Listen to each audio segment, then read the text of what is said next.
Yes, you can very well burp, you Scrotey Seagull, having stolen that poor person's fish and chips, snagging that ice cream out of that poor child's hand, and then dropping a guano on the elderly person's shoulder. Oh yes.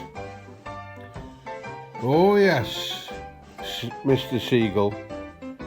You think human beings are soft touches, don't you? But you and your kin will have to watch out. 'Cause one day, human beings will turn on thee. Aye. No more fish and chips. No more ice cream, no more guano on the shoulder.